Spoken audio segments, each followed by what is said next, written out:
As we celebrate 100 years of women's suffrage, we reflect upon a time when we could not register to vote nor hold public office. But now, we have the privilege of representing the people of Alabama in the state legislature.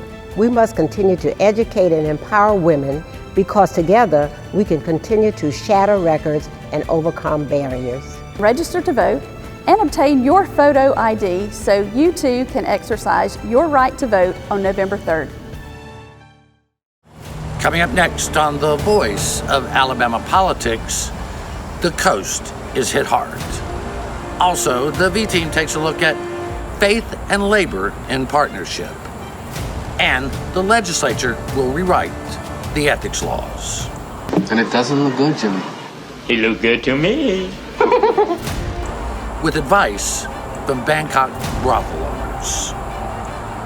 All this and much, much more coming up next on The V.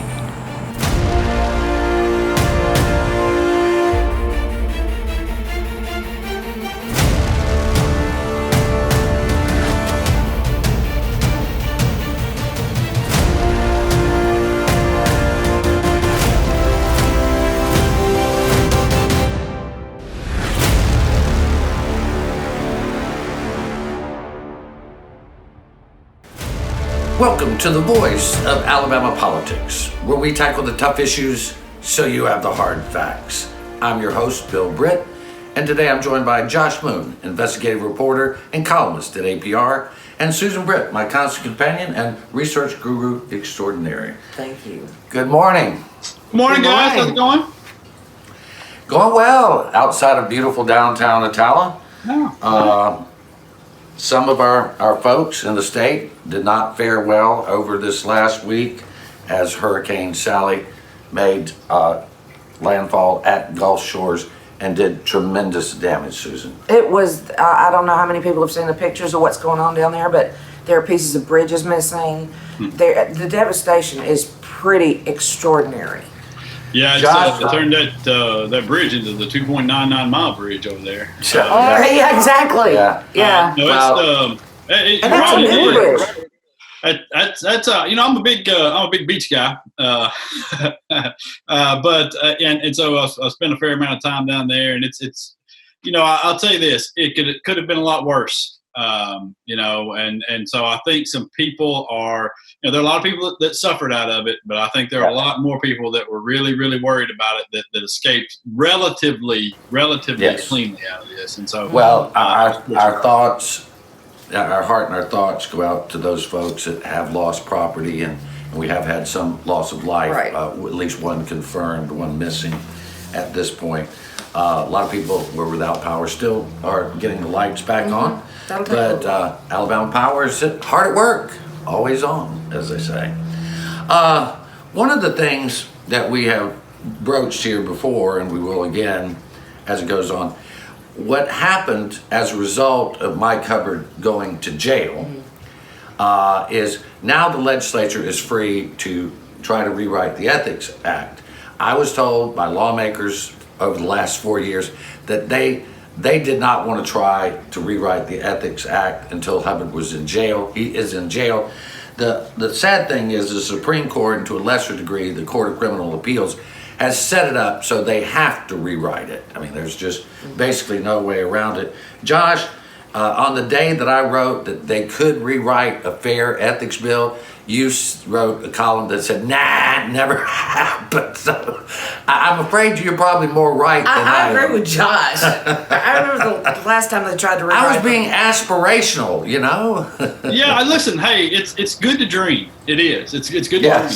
But the reality is, I know where we live, and I know what's gone on the last 4 years here, and they've tried every tactic that they can to undermine this thing, and it, as I said before, Mike Hubbard going to jail should send chills down the spine of a lot of lawmakers there, and force people to straighten up. But in talking to somebody who worked on that case and was involved in it, they said, it's not going to make any difference. And I said, well, why do you feel that way? And he said, well, because it would matter to them if there was somebody there guarding the door still. But there's nobody guarding the door. You got Steve Marshall, and he's not going to prosecute anybody. And without that, you're left it all up to the feds, and they're not coming in for every little small case. No. The feds wouldn't even come in for the Mike Hubbard case because they just thought, well, that's just Alabama for you. Yeah, but which is true, and that's what I'm saying. It's just not. You don't have anybody there to prosecute it. So you're just not going to have those sorts of cases anymore unless the voters get serious about holding people accountable, which again requires you to vote for more than the letter beside their name. That's until we do that, it's not going to make any difference, and you're never going to have any more of these cases, and people are just going to rob us blind. Well, one of the things I brought up, Susan, you've looked at it as well. In 2017, when Luther Strange was the Attorney General, he tasked Matt Hart, who was the lead prosecutor in the Hubbard case, and Mike Duffy, one of the smartest lawyers the state's ever had, to rewriting the ethics code to make it stronger and to clarify the points like principles, to get rid of where people like teachers and police officers had to fill out these stupid long forms and stuff, to simplify it but also strengthen it. That bill was agreed upon by Senator Marsh, the President Pro Tem, and by Mac McCutcheon and other stakeholders. But they could start with that bill, Susan. They could start right there, but they won't. They could. I'm just saying they could. They could. They won't. They tried it once before and it fell flat because it wasn't loose enough. Right. Even though, the lobbyists had agreed to it, the principals, they went to all the major corporations around and to the charities and all of this and made sure that everybody agreed, but it still fell flat. They can start with that, but by the time, I'm with Josh, by the time they get through with it, you might as well throw it out the door. Well, and that means we have to be much more mindful of watching them, which is a hard job in itself, right, Josh? Oh, yeah. Listen, and I understand it because for a lot of this stuff, it is, kind of inside baseball here for just your average voter. People go out getting up every morning and getting the kids to school and getting to work and working a full day. They don't have time to mess around with this sort of stuff. And so you leave it up to the people that you've elected and the people that are appointed into positions that can uphold these laws and hold people accountable.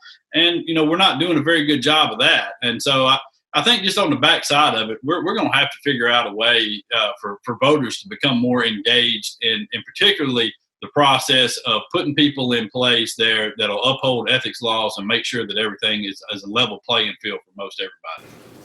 Well, when the Supreme Court did its tortured ruling and threw out the charges about who's the principal, Mac McCutcheon came out and said, needs to be rewritten, but we want to strengthen it and clarify it.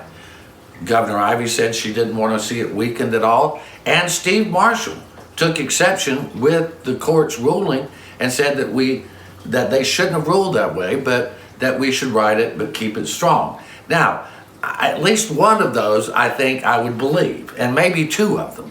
But I'm just not sure that there's the leadership in the House and the Senate that would hold their feet to the fire, Josh, to actually get this done.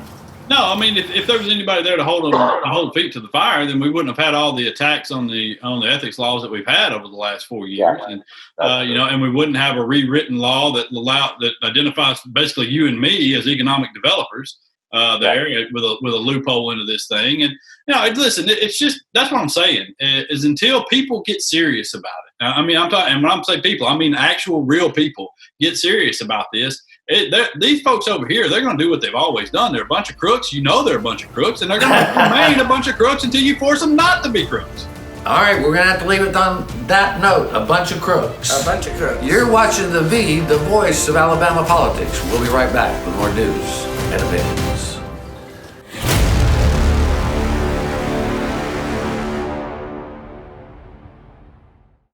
If you've been working, you've already proven yourself in ways you may not even notice. Managing your time, communicating effectively, and working as part of a team are key skills that employers value. At alabamaworks.com, you can find out how to build on your experience to up your game and get the job you really want because it's out there. Start your new success story at alabamaworks.com. Sponsored by Alabama Works, the Alabama Broadcasters Association, and this station. The United States was built on the foundations of life, liberty, and the pursuit of happiness. Millions of people have defended these pillars of our democracy. Please remember the sacrifice made by these Americans and make time to register to vote and obtain a government photo ID so you too can vote on November 3rd. Voting is a sacred right. Sacrifices made by those who so bravely serve our country should never be forgotten.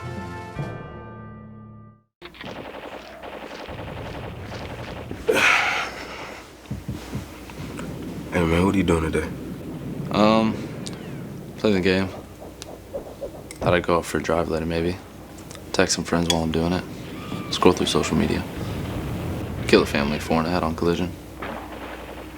Cool, man. Drive safe, Alabama. A message from your Alabama Department of Transportation. I'm John Merrill. As your Secretary of State, I will ensure that all Alabamians have the opportunity to participate in safe, secure, and fair elections. Due to the ongoing pandemic, anyone that wants to be an absentee voter should select the box on the application which reads, "I have a physical illness or infirmity which prevents my attendance at the polls." After enclosing a copy of your valid photo ID and following the directions completely, your voice will be heard and your vote will be counted. Through absentee, we'll see you at the polls.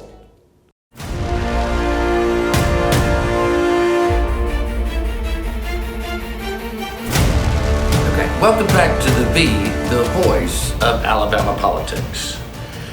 Susan, they have decided that they want to pass an amendment, Amendment 4, which will be on the ballot on November 3rd, to clean up the Constitution, to rid it of its racist language and its redundancy.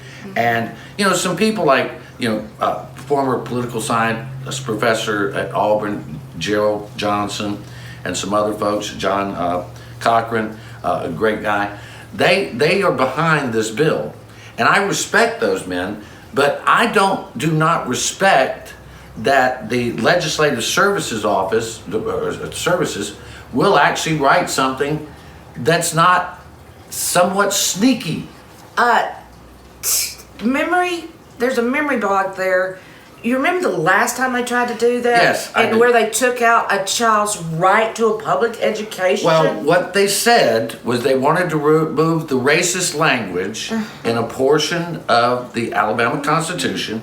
So they had an amendment, and what the amendment did was it took out racist language, but it also took out the right for a child to have a public education supplied by the state, Josh. So this is what happened the last time we tried to Can't imagine what they'll do with it this time.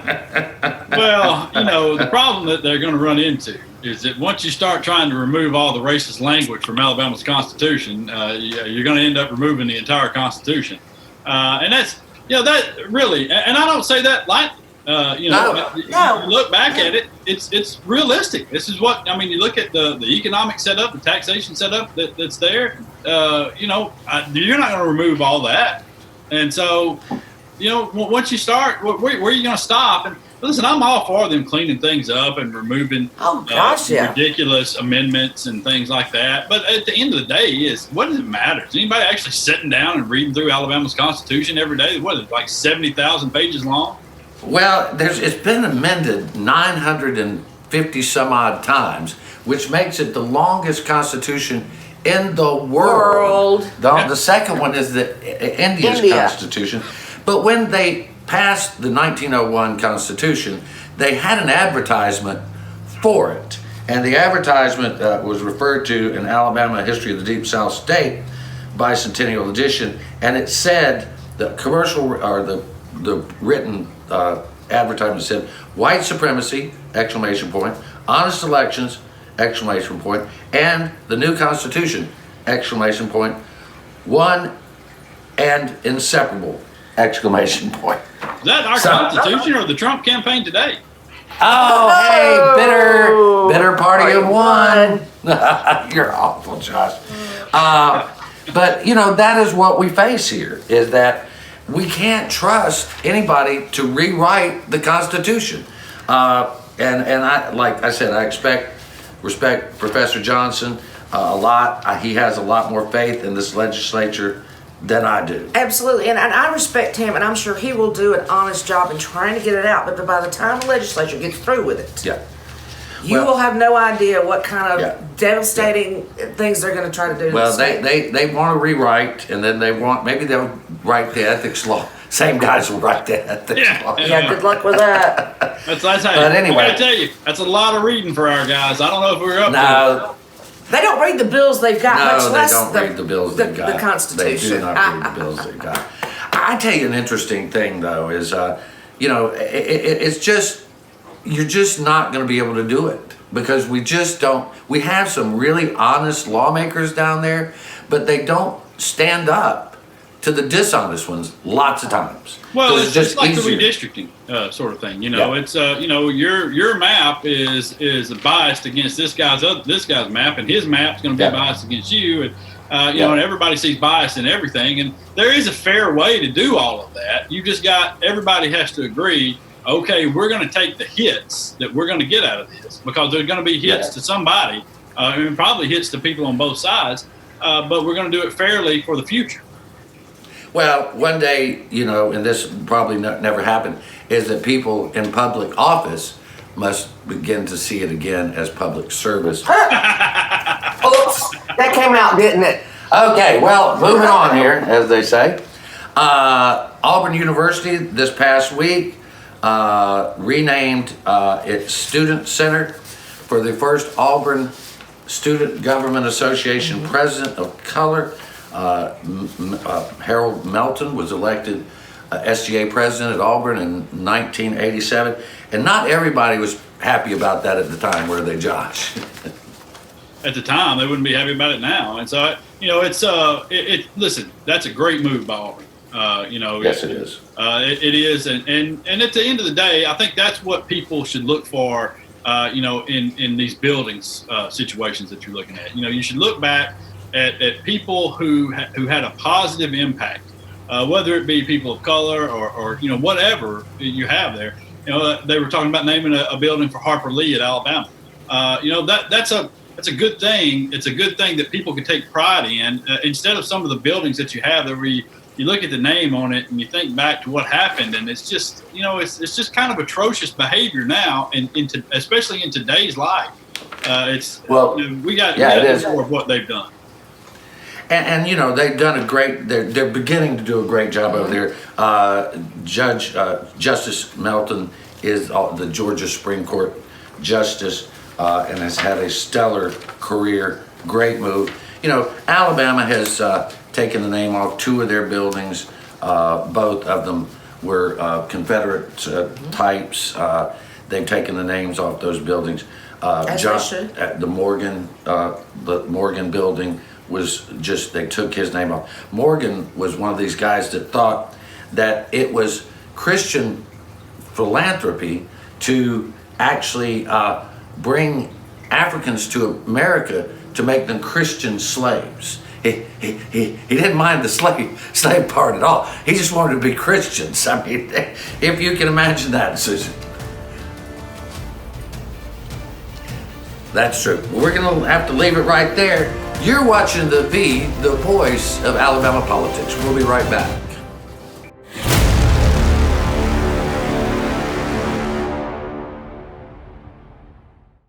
As we celebrate 100 years of women's suffrage, we reflect upon a time when we could not register to vote nor hold public office. But now, we have the privilege of representing the people of Alabama in the state legislature.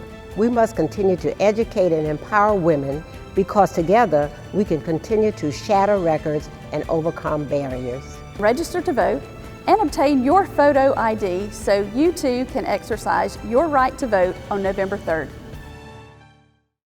Complete your 2020 census today. We only have until September 30th. Without you, Alabama stands to lose billions in funding, a seat in Congress, and economic development opportunities. It only takes minutes to complete. Go to my2020census.gov or participate by phone or mail. Be counted, if not for you, for those in Alabama who depend on you for a brighter tomorrow.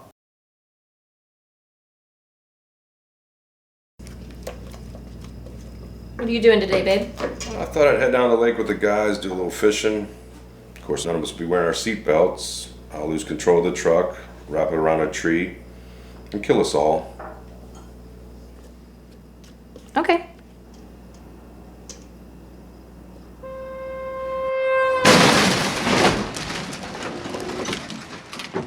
Drive safe, Alabama. A message from your Alabama Department of Transportation.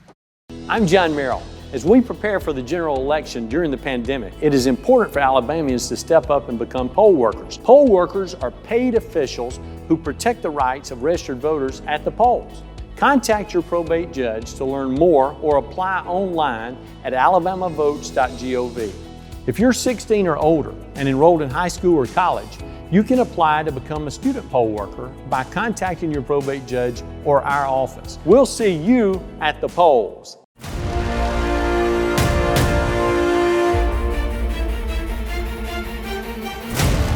Welcome back to The V, the voice of Alabama politics. Susan, something that happened recently on the anniversary of the bombing at the 16th Street Baptist Church in Birmingham, a group came together to build a coalition between faith-based organizations and labor. And it was led by Reverend William Barber, who's the head of the nonprofit Repairers of the Breach and the Poor People's Campaign. He was joined by Richard Trumpka, who's the president of the largest labor union in the United States. The idea is to build social justice, racial equality, and really to look at the financial situation so that there's economic equality as well. I mean, unions were the backbone of the growth of the middle class for years and years and years. And what they're trying to do is let's not look at the civil rights movement through the lens of black Americans, but look at it through the lens of all Americans who have been disenfranchised or economically disadvantaged. Yeah, I mean, my dad was a union member. He was a member of the Carpenters Union in Decatur, and that was a very strong alliance during that time. It was really people, trying to move up, and I think a lot of the union leaders at the time decided that they needed to get also the black members involved, because it was during the time of the civil rights movement, and once the unions and the civil rights movement kind of came together, it started to pull everybody up. That's very true, Josh. There were at that time certainly racist union members, but the leadership saw an advantage that if you bring everybody together, it's one of those rising tide lifts all boats. Yeah, and this is, I think that's a very important point from Reverend Barber and the Poor People's Campaign. It's something he's preached on a lot, and it's something that people forget that Martin Luther King Jr. was pushing for towards the end of his life. Was a movement for all Americans, especially the disenfranchised people. And look, if you look back at it and you chart the decline of unions, it goes, the lines for the decline of unions and the percentage of workers' wages dropping as compared to CEO wages, they're just side by side. They run right down the line. And because, look, the unions built this country's economy after World War II. And Right. What they accomplished there in holding people accountable for their employees and implementing safety measures. And there's so many things that unions did. There were problems, and it's okay to say that. Oh, there were definitely problems. Oh, yeah.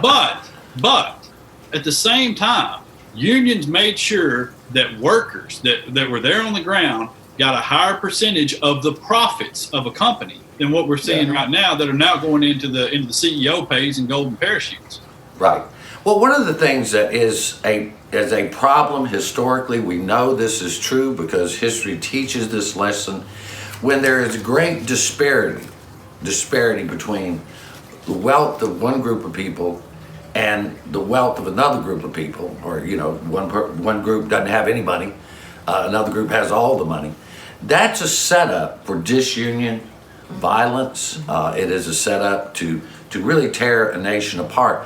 I know that there was a time in the 50s and 60s and some into the 70s where a working family in America could live off the dad's union salary. I mean, that was a real deal. Right. My family was one of them. Yeah. And, you cannot hardly find a working class job that will feed a family of four. Everybody's got to work two jobs. As conservatives, we often say that it's the falling apart of the family unit that has caused a lot of problems. Well, when mom and dad are both struggling to make a living, it hurts the family unit. Yeah, when they're both working two jobs. There's nothing that hurts a family unit worse than economic insecurity. And that's what we have for a majority of Americans today is economic insecurity, to the point where you have a little pandemic or a big pandemic come along, and it wipes out savings in a matter of weeks.